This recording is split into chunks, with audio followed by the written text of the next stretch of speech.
Hello friends, welcome to our channel Niyanta academy. Friends, अगर आप international business कर रहे हैं तो ये वीडियो खास आपके लिए है। इंटरनेशनल बिजनेस के अंदर बहुत ही यूज़फुल होता है इनकोटर्म्स। इनकोटर्म्स का फुल फॉर्म होता है इंटरनेशनल कॉमर्शियल टर्म्स। इनकोटर्म्स एक इंटरनेशनली रिकॉग्नाइज ट्रेड रूल्स है जिसे ICC international chamber of commerce ने पब्लिश किया है। इनकोटर्म्स का पर्पस इंटरनेशनल मार्केट में सेलर और बायर की रिस्पॉन्सिबिलिटीज डिफाइन करना है। इंटरनेशनल ट्रेड में सेलर और बायर्स के बीच में हो रहे ट्रांजैक्शन में कोई मिसअंडरस्टैंडिंग ना हो और स्मूथली ग्लोबल ट्रेड में बिजनेस हो सके, इसके लिए होता है। इंटरनेशनल बिजनेस में एक अहम पार्ट है रिस्पॉन्सिबिलिटीज।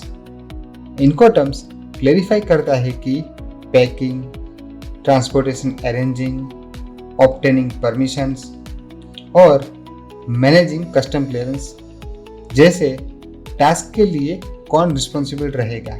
दूसरा अहम पार्ट है cost. They define which party is responsible for various costs associated with transporting goods, freight fees, insurance and duties। इसके लिए कौन जवाबदार रहेगा।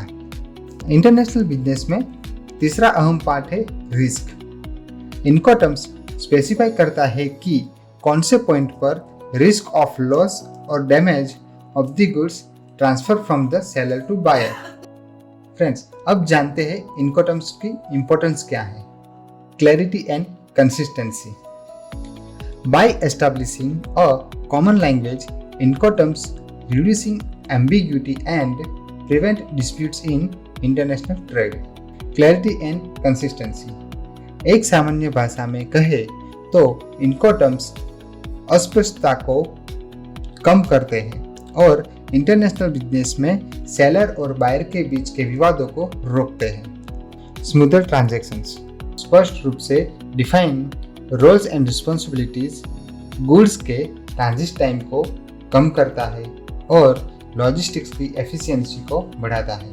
Financial planning. इनकोटर्म्स से कॉस्ट एलोकेशन को समझने से इंटरनेशनल बिजनेस का एक्यूरेट बजट बना सकते हैं और अनएक्सपेक्टेड एक्सपेंसेस अवॉइड कर सकते हैं। Incoterms are categorized in two groups based on the mode of transportation। पहला है Rules of any mode of transport, EXW, यानी कि X works। X work में सेलर की रिस्पॉन्सिबिलिटी उसके प्रीमाइसिस पर एंड होती है एंड उसके बाद गुड्स को एंड तक पहुंचाने के लिए ऑल रिस्क एंड कॉस्ट की रिस्पॉन्सिबिलिटीज बायर की रहती है। दूसरा है FCA, free carrier. Seller goods को जो भी डिसाइडेड कैरियर होगा वहां तक डिलीवर करेगा और उसके बाद ऑल अज्यूमिंग रिस्क बायर की रहती है। CPT, carrier paid to. The seller pays for carriers to a name destination but risk transfer to the buyer upon handing over to the first carrier। CIP, carriage and insurance paid to। ये CPT जैसा similar है with the addition of the seller providing insurance against loss or damage during transit to the destination। DAP, delivered at place।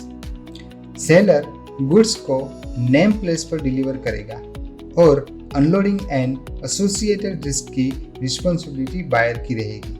DPU, delivered at place unloaded. Seller goods को name place पर deliver करेगा और unload भी करेगा, जहां पर unloading के बाद बायर की रिस्पॉन्सिबिलिटी स्टार्ट होती है। DDP, delivered duty paid. Goods को बायर के प्रीमाइसिस तक डिलीवर करने तक की सब रिस्पॉन्सिबिलिटी सेलर की रहती है। Responsibilities covering all cost and risk including duties. DDP में ड्यूटीज तक की सब रिस्पॉन्सिबिलिटी सेलर की रहती है। अभी जानते हैं सेकंड पार्ट के बारे में, rules for sea and inland water transport. FAS, free alongside ship. Seller goods को नेम पोर्ट की वेसल तक डिलीवर करेगा और उसके बाद की सब रिस्पॉन्सिबिलिटी बायर की रहती है। FOB, free on board. Seller name port की वेसल पर गुड्स को ऑन बोर्ड करेगा और गुड्स ऑन बोर्ड होने के बाद की ऑल रिस्क एंड कॉस्ट के लिए बायर रिस्पॉन्सिबल होता है। CFR, cost and freight. The seller pays for carriage to the named port of destination, but the buyer assumes risk once the goods are on board the vessel. एक बार goods vessel पर on board हो जाएगा, उसके बाद की सब responsibility buyers की रहती है। CIF, cost, insurance and freight. Similar to CFR, CFR जैसा सिमिलर है, with the seller additionally providing insurance against loss or damage during transit to the named port of destination. CIF में seller additionally insurance को add करता है। जो भी name port destination होगा वहां तक का इंश्योरेंस कवरेज सेलर करता है। It is important to note that Incoterms are widely used and recommended. They are not mandatory rules. Incoterms बहुत ही इम्पोर्टेंट चीज़ है, पर यह जानना जरूरी है कि इनकोटर्म्स मैंडेटरी नहीं है। हेलो फ्रेंड्स, अगर आप हमारे चैनल पर नए हैं या फिर ये वीडियो पहली बार देख रहे हैं तो प्लीज़ हमारे चैनल को सब्सक्राइब करिए ताकि ऐसे ही इंफॉर्मेटिव वीडियो हम लोग आप तक पहुंचा सकें।